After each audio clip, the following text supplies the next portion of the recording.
Hello, welcome to the channel Why Stories. Enjoy watching. Cira was running to the hospital so fast that her temples began to throb with pain and her vision darkened. The doctor urgently asked her to come, but, unfortunately, she got stuck in a terrible traffic jam.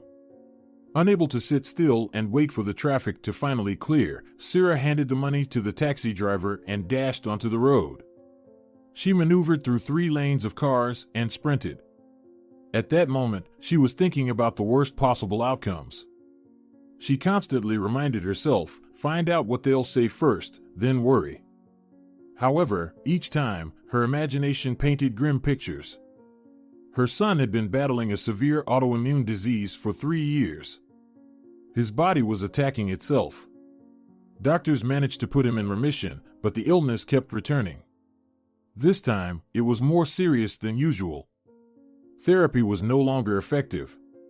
Cira made every effort to earn money, emptied most of her savings, and put Emiliano at the best private clinic, where she was rushing now. Saturnino Esteban, her son's treating physician, asked her to come for a conversation as soon as possible. Obviously, it wasn't a good sign. Cira burst into his office, and only then did she feel how exhausted she was. She bent over, clutching her chest, greedily gasping for air. "Why did you run so fast?" Saturnino asked. "Sit down on the couch and catch your breath." "Well, you asked me to come quickly." "I thought something terrible had happened," Cira justified herself. "It has, hasn't it? You wouldn't summon me so urgently for nothing. I didn't mean you should have come here the very second I called. Anyway, let's get straight to the point." The doctor paused for a moment and continued with a completely different tone. "The conversation is indeed unpleasant." Saturnino explained that Emiliano needed a bone marrow transplant. Previous therapy was no longer effective, and this was the only chance to beat the disease. The boy's condition was deteriorating every day. He could no longer fight the illness. His body was weakening and surrendering. But there was another problem. There was no suitable donor in the registry. "If you're willing, we can take a sample from you right now to see if you're a match," Saturnino continued. "Unfortunately, even relatives aren't always compatible." Cira covered her face with her hands and dropped her head onto her knees. She began to cry bitterly. The doctor had no idea what was happening. He had mentioned that there was a chance. Saturnino mentally scolded himself for bringing up the possibility of incompatibility. He didn't know what words to choose to comfort the distraught mother. However, he had no clue that the problem wasn't about compatibility. It was much worse. "It's all over," Cira uttered. "I'm not Emiliano's biological mother." "What? Why didn't you tell us this earlier?" the doctor exclaimed. "I didn't think this information would be of any use to you," Cira replied. "Only one close friend of mine knows about it." "That's it." "Well, the boy must have some relatives. Try to find them as soon as possible," Saturnino told her. "I'm afraid that's impossible," the woman said, looking at the wall.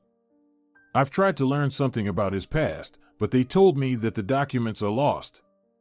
Cira's life seemed to follow an unfortunate script. She had always been alone. In school, she only interacted with 2 friends, one of whom remained her closest and dearest. Relationships with guys didn't work out either. Cira's mother died early, and she had never seen her father in her life. Cira was a fairly attractive girl, and she had admirers, but she couldn't build any serious relationships. Ambitious and with a strong character, she often scared men off. Although she tried a few times to establish something serious. Her first boyfriend of 5 years had been cheating on her with her best friend, one of those she had been friends with since school. Overnight, Cira lost both her love and her friend. They were planning to get married.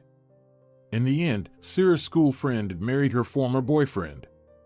Cira had no interest in how their fate and family life unfolded. The second serious relationship was equally disheartening. Cira's boyfriend turned out to be a freeloader, constantly claiming that his accounts were frozen, so he couldn't support himself or his girlfriend. Cira forgave everything because she was in love. Eventually, he asked for a huge loan and disappeared. After a few attempts to find him, Cira admitted that she had been deceived and didn't pursue the fraudster further. Cira hadn't lost faith in love yet and had decided on a serious relationship for the third time. It was her last attempt. She met a wealthy man who treated her well, was caring, and kind. The couple even planned to get married, but everything changed when Cira agreed to marry him. Her lover turned into a tyrant, forbidding his future wife to dress provocatively. According to him, any dress or skirt above the knee, with a slight neckline, was too much. He opposed her wearing makeup and didn't allow her to go anywhere without him except for work. The last straw was when the man hit Cira because she hadn't managed to prepare dinner for his return. Of course, Cira couldn't tolerate such treatment. No love or wealthy life was worth it. After the last relationship, Cira had to see a psychologist. Her former lover had completely shaken her mental health.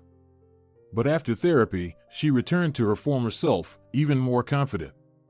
Now, she would never let anyone hurt her again. Cira made good money. Her career skyrocketed after breaking up with her last boyfriend. She dedicated herself entirely to work, climbing the corporate ladder from a simple manager to the position of deputy director at the local bank within a few years. However, her relationship with colleagues was strained. She didn't attend parties, and no one invited her to group lunches. This was due to her strict and demanding nature. While Cira led the company to success, increasing profits, it came at the cost of normal social interactions and friendly relations as colleagues tended to avoid her.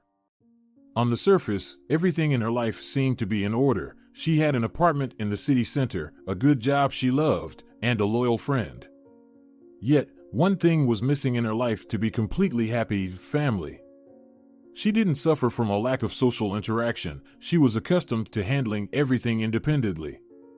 Cira hadn't given up on men but couldn't find the right one. At the age of 37, she remained single. After Cira's friend, Dorothea, became pregnant, Cira felt more despondent.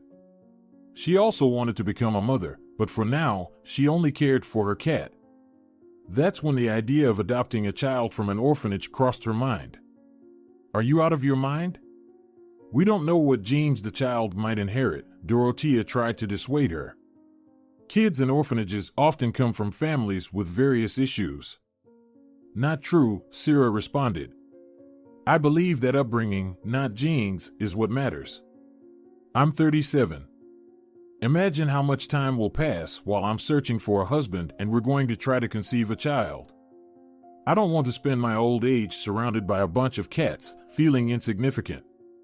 I want to have a child, even if they're not my blood. Dorothea didn't argue with her friend anymore. In the end, everyone had their own life, and only Cira could decide what she thought was right. She believed there was some logic in her reasoning. In any case, the most important thing was for Cira to be happy. And she was, but not for long. Cira was approved for adoption almost immediately. With a decent salary and excellent living conditions, she appeared as a well-mannered and educated woman to the orphanage director. Cira quickly chose a boy she wanted to adopt. It was the baby, with bright blue eyes and light hair, who melted her heart. He had recently arrived at the orphanage. Cira was deeply concerned when she saw a mark on the baby's body. She worried about how the local carers treated the sore spot. Cira adopted Emiliano when he was just 6 months old. She intentionally chose such a young child to experience all the stages of motherhood. She was overjoyed. Now, the picture of an ideal life was complete, even without a husband. She compensated for the lack of love through her interaction with her son. Cira took a break from work to adjust to her new role. Dorothea immediately offered her help. As an experienced mother, she knew how to soothe a baby with colic and what to apply to alleviate teething discomfort. Dorothea was genuinely happy for Cira, especially enjoying the opportunity to give advice. It was a rare occasion where Dorothea excelled more than Cira. Cira loved her new role so much. She was going through the streets with a stroller, proudly holding her head high. Neighbors were surprised, How did they not notice she was pregnant? Cira didn't tell anyone that she adopted a child from an orphanage. Not because she was ashamed, but because she wanted everyone to think she gave birth herself. She answered questions evasively, stating that he was her son. She enjoyed buying clothes for the baby and choosing the nursery decor. It was all new and unfamiliar to her. Cira didn't even mind when she didn't sleep for several nights in a row. She didn't know where she found strength for her son. Taking care of the baby brought her joy, and the lack of assistance didn't weigh her down. Cira found enough support and advice from Dorothea. Until the age of 4, Emiliano had no health problems. He grew up as a smart and obedient boy. However, one day he got strep throat. Something went wrong with the treatment of this common illness. As the doctors later explained, the prescribed medications were unsuitable for him. There was no indication of allergies or intolerance to drugs in his orphanage records, but the child's immune system didn't react well to the therapy. A common sore throat led to the development of a life-threatening disease, aplastic anemia. For 3 years, Emiliano had been fighting this disease. Cira directed all her efforts to save him. They visited numerous clinics and tried different treatment methods. Occasionally, they managed to bring the disease into remission, but it always came back. Eventually, Emiliano needed a bone marrow transplant. Without this procedure, there was no way to save him. Cira had no idea where to find his relatives. When she asked the orphanage for information about his family, they told her that his parents had died and there were no other relatives listed in his records. The day Cira will never forget arrived. She had been sitting on the bathroom floor the entire evening and night. Never before had she felt so helpless. She was praying for her son's health, seeking help from God, but she realized that Emiliano's relatives wouldn't magically appear, and her strength and capabilities played no role in this situation. It was the end. And it was hard to imagine a more hopeless situation. Cira was screaming, pounding her hands and feet on the cold tiles. What else could it do? She didn't dwell in despair for long. She simply wouldn't allow herself to give up. Not now, and not in this situation. She quickly pulled herself together and resolved to find someone, even if she had to travel the entire world. But she didn't know where to start. Cira wasn't going to give up. She decided to visit the orphanage again, from where she took Emiliano 7 years ago. The same woman, Yvonne Prieto, was still the director. She recognized Cira immediately and was delighted with her visit. However, when Cira told her the reason while she was there, Yvonne Prieto's joy quickly faded. Emiliano came to us without any documents, the woman explained. We're not even sure if he was born in the capital. Perhaps he came from another city. But how is that possible? Cira wondered. You didn't find him on the street. Someone brought the boy here. Or did you take him from a family? That's what I say, we literally found Emiliano on the streets, said Yvonne. He was lying in the park on a bench, wrapped in a blanket. We checked all the surveillance cameras in that area, and after reviewing several hours of footage, we only saw one girl with a similar bundle in her hands. However, the quality is so poor that it's impossible to accurately identify if she was carrying Emiliano. We don't even know what this girl looks like. Have you tried to find the girl? Asked Cira. No, as I said, maybe she has nothing to do with your son at all, the woman replied with a slightly guilty tone. She was captured by the camera at the park entrance, and we haven't seen her anywhere else. Why are you hiding the truth from me? Cira persisted. Yvonne reassured Cira that no one was deceiving her. Despite their desire, they couldn't help her. The child was found on the street. No one ever looked for him. What could they do? It doesn't happen like this, Cira insisted. Maybe you want money? Please, I can sell my apartment and take a loan. Whatever you want. I'll give it to you, just tell me something. Forgive me, I really can't help you. Do you think we're not worried about Emiliano's fate? Yvonne said. All I can do is share his illness with the press and involve charitable foundations to raise funds. Cira lowered her head and cried. She explained that only a relative could become a donor for Emiliano. Without that, there was no point in fundraising, charity, or anything else. If they didn't find anyone, he only had a few months left to live. And those would be terrible and agonizing days. But Yvonne repeated again that, despite her sympathy, she couldn't help in any way. Cira left with nothing. Though she had been told before that Emiliano's documents were lost, she still held a small hope for a miracle. But when she heard the director's words, it became evident that the situation was hopeless. Cira wanted to confide in someone, cry, and get at least verbal support, so she went to visit her friend Dorothea. What if that girl is Emiliano's relative? Maybe she's his mother, Dorothea suggested. What? Cira exclaimed in horror. The girl was only 13. Nowadays, anything can happen, Dorothea waved her hand. If she was some orphan, maybe she gave birth when she was still a silly girl, so she threw him away. No, I don't believe that, Cira disagreed. And what difference does it make? It won't help me save Emiliano. I don't even know what to do. I'm running out of money, and it seems like there's no use in all the efforts I've put in. If I don't find Emiliano's relatives, it's the end. In reality, Cira had already sacrificed a lot to pay for her son's treatment.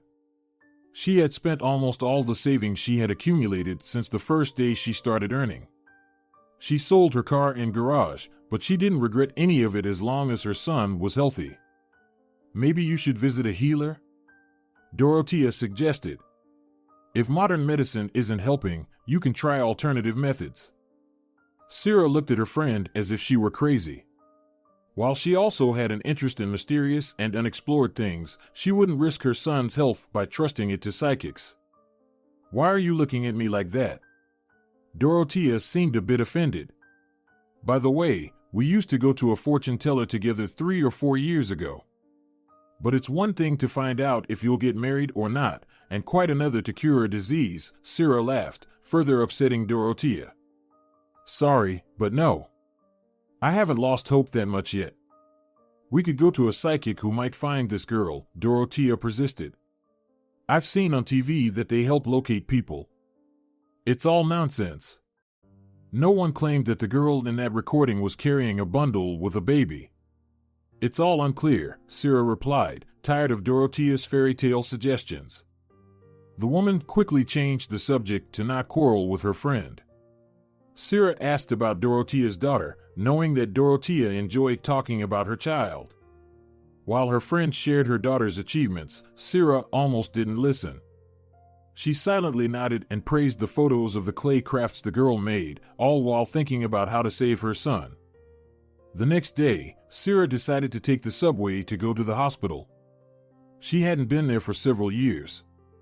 It felt like a step back for her. After having to sell her car, Cira had been moving around solely by taxi or on foot. But now she needed to save more, so she could overlook her principles. The first thing that caught Cira's eye when she descended into the subway was the huge number of people. Everyone was rushing somewhere, crowding, pushing, and stepping on each other's feet. She felt completely lost and scared. However, Cira hadn't forgotten how things worked there. She quickly pulled herself together and headed for the turnstile. Suddenly, she saw an old lady who looked even more frightened and lost than Cira a few minutes ago.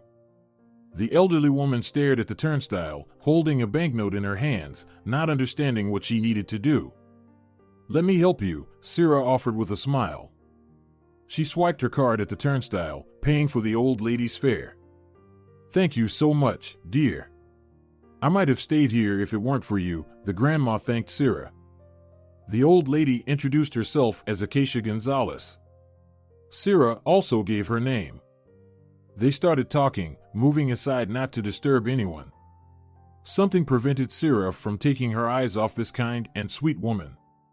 She was radiating warmth and comfort. She didn't seem as old as Cira initially thought. She was modestly dressed, and her eyes were very kind. "You probably came from another city," Cira asked her. "Yes, I came from the village." It's my first time in the capital, Acacia shared. It's beautiful here, but so noisy and crowded. Yes, that's true, Cira agreed. Acacia explained that she came to visit her granddaughter, who was studying in her first year at the university. She praised the girl, talking about how Luz got into college on a scholarship. Luz was fully dedicated to her studies and didn't want to return to the village, so Acacia had to travel to visit her. She has no one but me, Acacia said. My poor orphan. I can see that you're not very happy either, Acacia suddenly said. It's written all over your face that you feel sorrow. Cira instantly darkened. Perhaps the conversation with her friend from yesterday had an effect, but for some reason she felt like Acacia was going to tell her fortune. The old lady's eyes sparkled, even though they were sad. Her gaze, which had been constantly moving around the area, stopped on Cira. Acacia took her hands, and a pleasant warmth spread through the woman's body. I do have a problem, but you probably won't be able to help me with that, Cira replied, gently freeing her hands from Acacia's. For some reason, Cira felt afraid, but she didn't move away from her new acquaintance. Life is very cruel, especially to good people, Acacia suddenly decided to share her memories. I once had a son, Ignacio. He was such a good lad, the village's first heartthrob. He also went to the city and found a wife. Alba was a good girl. They were so happy together. But they weren't destined to live with joy. First, they gave birth to Luz, my granddaughter. She was such a clever, independent girl from childhood. Then they had Antonio, and that's when the happiness ended. Cira listened as if enchanted, forgetting that she was actually in a hurry to see her son. But it was so interesting to find out what happened to Acacia's son, especially concerning the fate of the children. Alba probably got tired of dealing with Antonio. He was the complete opposite of Luz, constantly crying and screaming. Ignacio complained to me that they couldn't get enough sleep because of his tantrums. And it seems Alba, due to lack of sleep, forgot she was making broth. She fell asleep with the child during the day. Such a terrible fire happened. Luckily, Luz wasn't at home at that moment, she was in class. And Ignacio had just come home for lunch. He rescued Antonio from the apartment, but when he went back for Alba, he never came out again. What a nightmare, Cira said, almost with tears in her eyes. Did they perish? Yes, my son and his wife suffocated, Acacia replied. And the kids were left as orphans. So, you're raising 2 grandchildren. What a heroine you are. Cira admired the old lady. Not at all, Acacia said sadly, waving her hand. They took away my children and didn't give me the chance to raise my own flesh and blood. Antonio also suffered a little in that fire. He was wearing a synthetic suit, and the sweater burned to his skin in one place. It was such a terrible burn. My mother was a healer, but she didn't practice any witchcraft, she just made herbal infusions and tinctures. I foolishly offered to treat the burn with my homemade ointment, and they took it all into custody. Social workers went around the village, and the neighbors told them everything, that I was a local witch. Why did they say that if it's not true? Cira was surprised. Well, what can you expect from them? It's a village, Acacia shrugged. What else do the neighbors have to do? They spread various rumors about each other. They really consider me a witch, despite the fact that my mother never did anything like that. They even declared me mentally ill and took the children away. And I heard nothing about their fate until Luz turned 18. It was hard for me back then. Did your granddaughter come to you on her own? Cira clarified. She did. She said she had always been waiting for me, but I never came, Acacia said. Oh, it was so hard for her too. They wanted to separate her from Antonio, but she ran away with him. He was just a baby back then. Luz wanted to come to me, but they caught her when she was going to the train station. She never saw her brother again. We don't even know if he's alive at all. The grandmother cried bitterly. It was clear that the memories were hard for her. Cira hugged Acacia and supported her. I think you will definitely find your Antonio. Don't worry. Maybe he will come to you on his own, Cira reassured the grandmother. Luz knew where to go, but Antonio was still a baby. It is unlikely he will find us. But thank you for the support, Acacia thanked her new acquaintance. Cira explained how to get to the right station for the grandmother, and there her granddaughter was supposed to meet her. The woman was again left alone with her thoughts.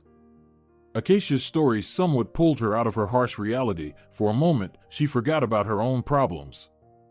But now Cira was thinking again about how to save Emiliano. It was amazing that just yesterday she was talking to her friend about a healer, and here she meets a witch in the subway. Although the grandmother claimed that she didn't do anything like that, Cira somehow felt that she could help her. It was so hard for Cira to enter the hospital, and even harder to go up to the top floor. And it was completely impossible to open the door of the ward where her child was dying. Every day, Emiliano was getting weaker and weaker. He looked really bad. A lot of machines were connected to his skinny, small body. But it was all in vain. When Cira entered her son's room, he was asleep. It was very stuffy in the room, and the woman decided to open the window. Apparently, it was also hot for Emiliano because he pulled up his shirt almost to his neck. Suddenly, Cira noticed a scar under his ribs. Of course, she always knew about its existence, but she hardly ever thought about it. Emiliano got this injury in infancy when Cira took him out of the orphanage. There was a wound in that place. None of the social workers knew how the baby got this injury. And now Cira has guessed where her son got this scar from. It suddenly dawned on her. Cira compared Acacia's story with the information she had. The woman's heart pounded quickly, and her hands started trembling. So, this old lady is Emiliano's grandmother. Cira shouted out loud. The woman quickly ran out of the room. Cira was running, knocking down everyone who crossed her path. She remembered the station Acacia was traveling to and knew the name of the university where her granddaughter was studying. Cira was praying to find both of them. Her grandson has a sister who ran away from the orphanage, Cira reasoned to herself while traveling to the right station. And Emiliano was seen with the girl. Acacia's granddaughter was injured in the fire. Emiliano has a scar, the origin of which no one knows. Everything matches the age. I'm just sure that I found two relatives of Emiliano. More precisely, Antonio, as it turned out. Cira arrived at the right station. Of course, Acacia was no longer there. So the woman went to the university. She hoped that the orphan girl lived in the dormitory and probably couldn't afford to rent an apartment. Cira hoped to find Luz there. The receptionist at the university dormitory turned out to be surprisingly friendly and kind. Cira involuntarily remembered her own dorm commandant. It made her shudder as she held all the students in fear. Luz? From the first year? She asked again. And the last name? You know how many girls named Luz we have here, don't you? I don't know the last name, Cira said apologetically. I know she's an orphan. Well, that doesn't make the search easier, the woman shrugged. At that moment, another lady approached her. She already looked like someone you wouldn't want to bother with personal questions. She looked at Cira and furrowed her brows disapprovingly. Why are there strangers in the dormitory? What room were you going to? The formidable woman asked. I'm looking for a girl, a freshman, Cira replied, trying to sound more assertive because she knew that she had to communicate with such people in the same way. She's an orphan, studying to be a speech therapist. If you don't even know who you've come to see, how can I let you in? The dorm commandant asked even more sternly, furrowing her brows even more. It's fine, Laura. Do we have some kind of top-secret facility here? Her colleague was trying to soften her. Cira had had enough. She didn't come here to stroke the ego of a stranger. She came for help. If it wasn't for her desperate situation, she would have left immediately, unable to bear such rude treatment. But now she gathered all her courage and took control of the situation. I just asked whether a girl lives here, Cira muttered through clenched teeth. She's an orphan. Maybe I found her relative. Don't you have any compassion? The two women glanced at each other. The one who was a little kinder blushed with embarrassment for her friend, while Laura became even angrier. She was in charge here, and no one dared to contradict her. The dorm commandant had taken a deep breath, preparing to unleash all her anger on Cira, when a loud voice stopped her. "Cira, what are you doing here? I'm so glad to see you again," Acacia said as she was walking into the hall. She had just returned from seeing her granddaughter, who appeared behind her. Cira immediately guessed that this was Luz. She strongly resembled Emiliano. She had the same blue eyes and light, curly hair. "Here's Luz, the stranger I told you about. If it weren't for her, I wouldn't have found you," Acacia introduced Luz to her grandmother. Both the grandmother and Luz didn't understand why Cira was crying. They hadn't offended her at all. They hadn't even said anything yet, and she was just looking at them. The tears were streaming down her cheeks. The receptionist and Laura were even more surprised by this turn of events. The dorm commandant had completely forgotten that just a moment before, she was ready to throw Cira out onto the street. Now they were curious to see what would happen next. However, Cira didn't let them do it. She asked her new acquaintances to go outside and talk there. "Luz, do you remember how you and your brother were separated?" Cira asked the girl. She wanted to make sure that she was indeed her son's sister before making her request. "Of course, I remember losing him. Not a day goes by that I don't blame myself for what happened," Luz said. It was evident in her eyes that she truly regretted her actions. "I remember being so tired that day. I had been begging passers-by for hours to get enough money for a ticket to the station. This is probably how they found me. When I finally had enough money, I left Antonio on a bench and went to buy a ticket. I'm so ashamed, but I could barely stand on my own 2 feet at the time. That's where they caught me." Luz burst into tears. It was obvious that she still couldn't forgive herself for leaving the little boy alone on the bench. "Don't worry, you were too young to think about the consequences then," Cira comforted her. "Can you imagine what could have happened to him? What if he had been attacked by dogs, frozen, or starved?" Luz said through tears. "Why are you even asking me about this?" "Because I know that your brother is alive, but things aren't going well for him," Cira said, and tears welled up in her eyes. Acacia gasped and covered her mouth with her hands. Luz looked at the woman, hope shining in her eyes. "He's alive? And you know where he is?" she asked. "Yes, because I'm his mother," Cira replied, smiling. "His foster mother, of course." Both the grandmother and Luz widened their eyes. They couldn't believe what they had just heard. Suddenly, the girl remembered that Cira had mentioned the boy had some health problems. "You didn't go looking for us for no reason, did you?" she asked. "Unfortunately, I've got a sad reason," said Cira. "If you're ready, we'll go to the hospital right now to make sure that Emiliano is really your relative." Both of them nodded. They didn't ask any more questions. Of course, they wanted their blood relative to be found. On the way, Cira told her story about how she adopted Emiliano and what she knew about his origins at the orphanage. Luz agreed that the stories were similar. Then Cira added about the scar above the ribs. "I don't remember where the burn was. I certainly remember that it was on his body," Acacia said. "Yes, Granny, it was exactly on his ribs." "I remember that for sure," said Luz. "I'm sure we're going to our Antonio right now." "I'm sorry, they didn't tell me the boy's name." "I named him Emiliano," Cira added modestly. "It doesn't matter. The main thing is that he is my brother," said Luz. The women entered the ward. Luz immediately rushed to the boy. She kneeled in front of him and looked carefully at his face. "It's him. I'm telling you, it's definitely him, Granny," Luz said slowly. There was excitement, tenderness, and joy in her voice. Acacia also approached the bed and looked at the sleeping boy.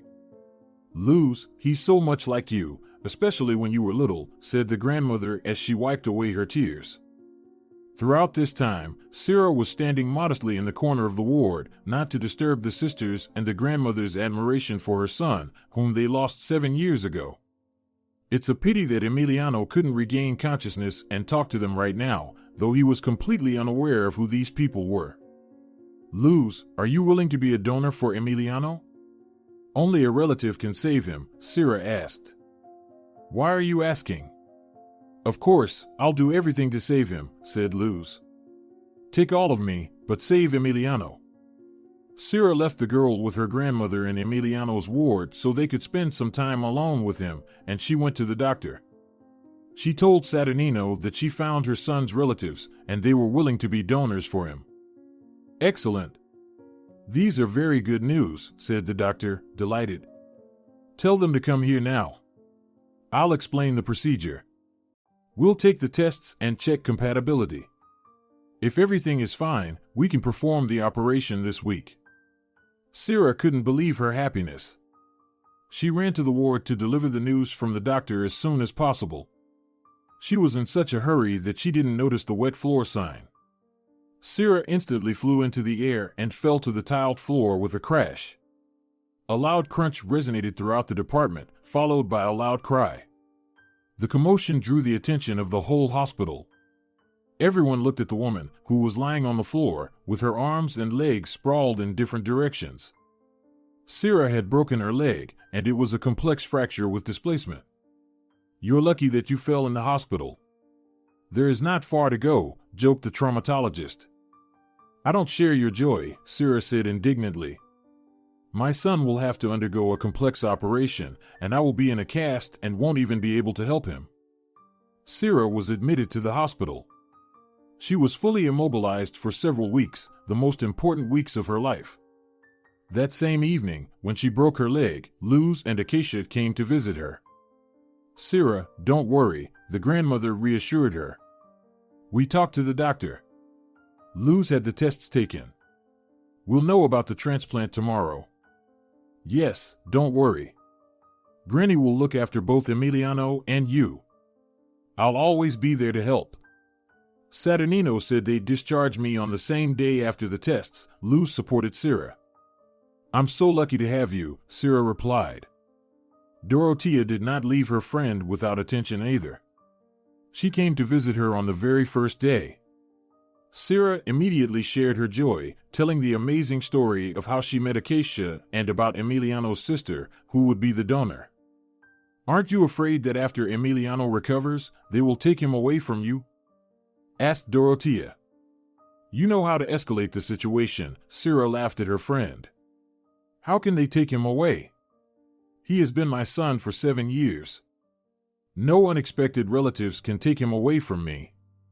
Cira did not even think about the possibility that these nice old lady and the kind girl would want to separate her from Emiliano. Even if they did want it, legally, Hay could not do it. But another question troubled her, how to explain to the boy who these grandmother and the girl were. Why did they agree to help? Cira would gladly have arranged for them not to see each other after the surgery, but she understood that it was also wrong. Cira lay in the hospital for a whole month. During this time, Acacia, Luz, and Dorothea visited her. However, she was only concerned about the progress of Emiliano. Luz did become a donor for Emiliano. Cira was so happy to hear this news. Finally, the worst was over. Now the boy faced several difficult months of rehabilitation. But it was still better than waiting for death. Another woman was in the room with Cira. She, too, had a broken leg. Every day, a man named Salvador visited her. He immediately caught Cira's attention. He was so handsome and well-mannered. He always asked for permission to enter the room, greeted the patients, and asked about their health. Over time, Cira noticed that Salvador had held his gaze on her for too long. Once, he even brought her a bouquet of flowers. Mora, you are lucky to have such a husband. I hope you didn't mind that he gave me flowers? Cira asked her neighbor. Mora burst out laughing and shook her head. Cira was a little surprised by this reaction. It even made her feel a little offended. Was she incapable of provoking jealousy in anyone and looked so silly? But her neighbor quickly explained everything. She noticed that Cira darkened instantly after her laughter. "Salvador is my brother," replied Mora, laughing even louder. Now Cira smiled too. She noticed that she was genuinely pleased to hear this information. "We don't look alike, so I'm not surprised you didn't guess," said Mora. "But I wouldn't allow my man to openly admire another woman like that." Cira was embarrassed. "No one admires me," she said coyly. "I know my brother well." "He definitely finds you attractive," her neighbor continued. "By the way, I told him your story. I hope you'll forgive me for that." But he took it as his own tragedy. He was so worried that he asked me if everything was all right with your boy. "In that case, I must give him my phone number so that next time he can ask me directly," replied Cira. After Mora was discharged, Salvador continued to visit the room, which had become so dear to him. However, he now only visited Cira, and they got to know each other better. It turned out that the man had been alone for a long time and had given up on finding any kind of relationship. But Cira simply drove him crazy. The story of her son deeply touched Salvador. When she told him that Emiliano was her adopted son, he was even more impressed. "How did you dare to take such a step?" he asked. "Raising a child alone?" Cira said that her desire to be a mother was stronger than any fear. Although her son's illness had knocked her off track, she still didn't regret her decision. Salvador confessed that he too had wanted to adopt a child from an orphanage. He was infertile, but he didn't have the courage to take such a serious step. Cira was discharged from the hospital before her son. She immediately went to visit Emiliano. Seeing him, she couldn't hold back her tears. There he was, her boy, looking much better, smiling, and reaching his arms out to hug her. Cira hugged her son so tightly that his spine bones cracked. "Mom, it hurts," Emiliano said, laughing. "I missed you so much," his mother replied, loosening her grip a little. Cira asked her son about his well-being for a long time, and he was interested in her crutches. She couldn't move around on her own yet. When she finished sharing the latest news, Emiliano asked her the main question. It had been troubling him for several days. "Mom, who's the girl who became my donor?" Emiliano asked. Cira immediately became serious. She hadn't told her son that he was adopted. Of course, Emiliano had no idea that he had a sister who saved his life. His mother didn't know how to tell him about it. She didn't plan to hide the truth from her son her whole life, but she didn't want to reveal all the details so early. She believed he wasn't ready yet. "She's your sister," replied Cira, deciding not to go into further details. "I didn't even know I had a little sister," the boy exclaimed. "That's great. Can I meet her?" "Of course you will meet her once your health fully normalizes," his mother replied. It was clear that brother and sister needed to meet. Luz and Acacia were eager to talk to Emiliano as soon as possible, but Cira put off the meeting. She couldn't imagine how to present this news to the boy. For 7 years, he thought that he had no one else except his mother. How could she explain that he had 2 new relatives now? Cira decided to ask for advice from Acacia and Luz. They themselves were waiting for this conversation. "We can tell him that we lived in another city," suggested Luz. "Are you also in favor of not telling him that his real parents died in the fire?" Cira clarified. "I think it's still too early. After all, Emiliano is only 7 years old," said Luz, looking at her grandmother. From Acacia's expression, it was clear that she didn't agree with her granddaughter.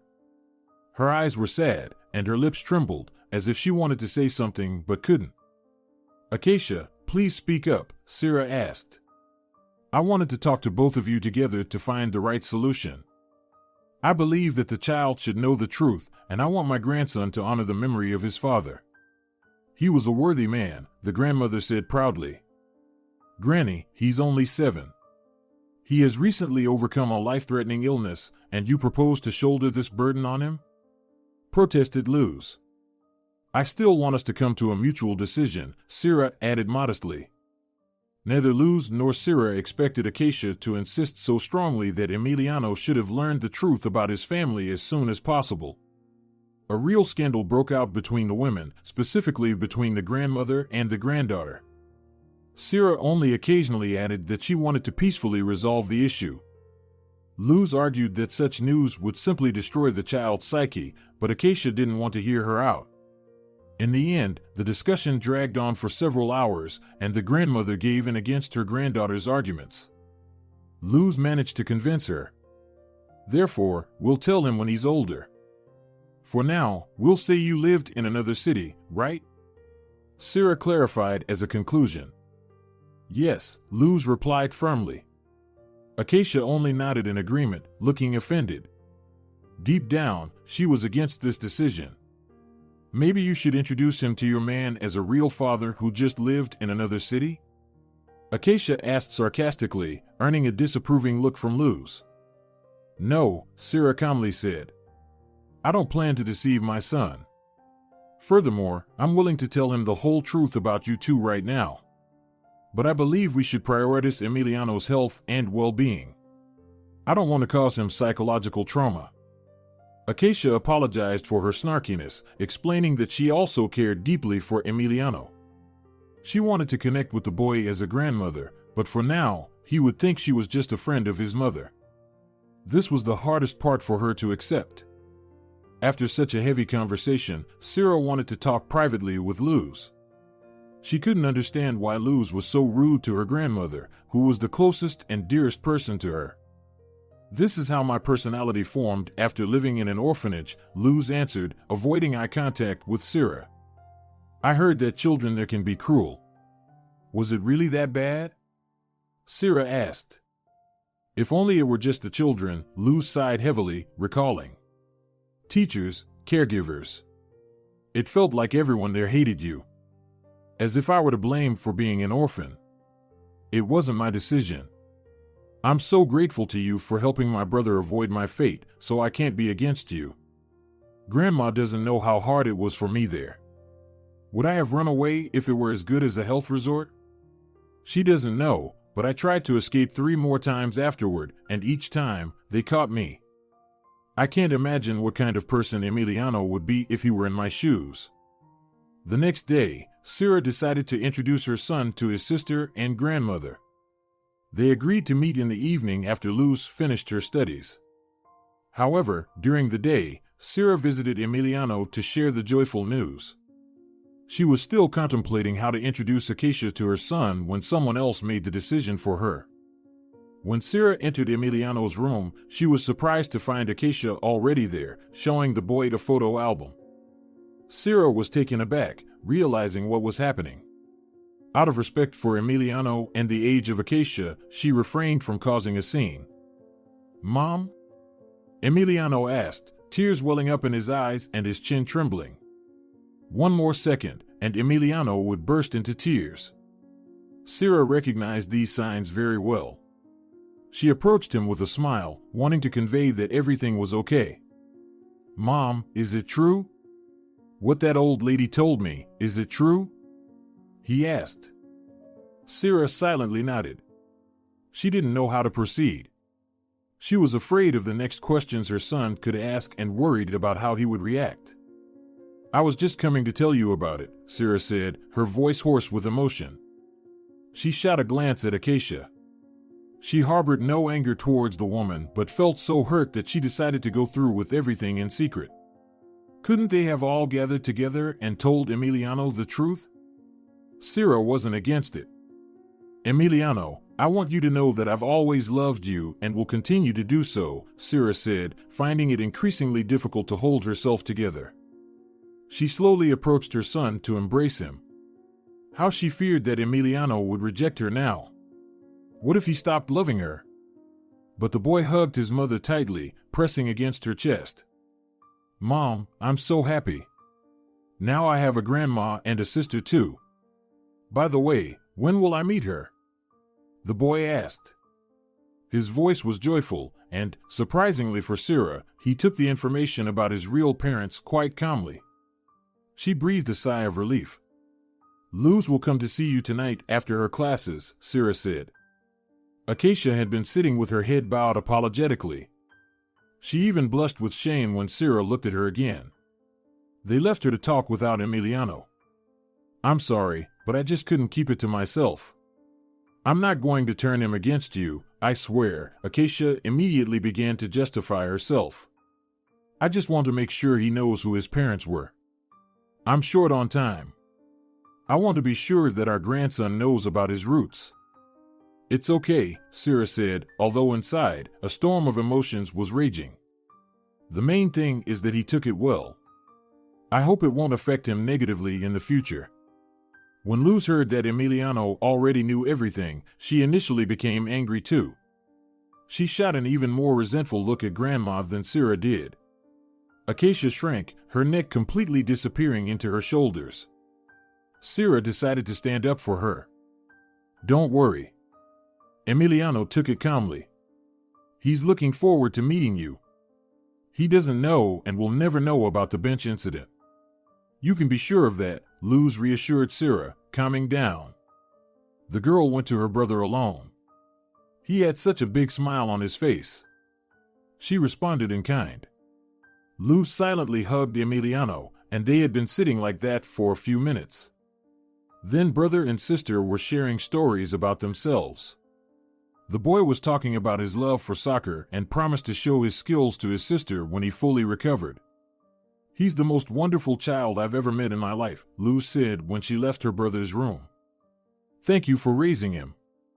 Luz and Cira were embracing, while Acacia was standing aside, shifting nervously from foot to foot. She still felt guilty, especially fearing her granddaughter's reaction. Cira wasn't as categorical in her feelings towards Acacia. Come here, Luz said with a smile, hugging the grandmother. And you truly are a healer, Cira declared. If I hadn't met you in the subway, I might never have saved Emiliano. The boy was discharged after a month and a half. Doctors warned that the illness could recur, but Cira, for some reason, was confident that it wouldn't. After triumphing over death, she was no longer afraid. Following his recovery, Cira and her son moved into Salvador's large house. The relationship between the couple reached a new level. Salvador quickly bonded with Emiliano, and they found common ground. He even built a small soccer field in the backyard, and they played together in the evenings. Cira couldn't believe she now had a real family. She had given up hope of finding a worthy father for her son, but Salvador turned out to be an excellent choice. Perhaps you had to go through all these trials to ultimately live a happy life, Dorotea, her friend, said. I also think it's a worthy reward for the pain endured, Cira said in response. Emiliano missed the beginning of the school year, but his sister gladly helped him catch up. He started school at the age of 8, but that didn't prevent him from making many friends. The boy joined the school's soccer section as well. Every weekend, he met up with his sister. Luz occasionally came to assist him with his studies. They were inseparable. It seemed like Luz wanted to bridge the communication gaps with her brother after years of separation. During vacations, Emiliano visited his grandmother. Cira took her son for checkups several times a year. She worried deeply that the illness might return. Yet Emiliano remained healthy and happy, surrounded by friends and family. No one questioned or remembered that they weren't blood relatives. Their relationships were genuinely familial. What was even more beautiful was that everyone got along. Cira welcomed Luz's visits to her brother, joyfully took Emiliano to spend time with his grandmother in the village, and observed with delight as her husband and son bonded. If you're enjoying it as well, leave a like and subscribe.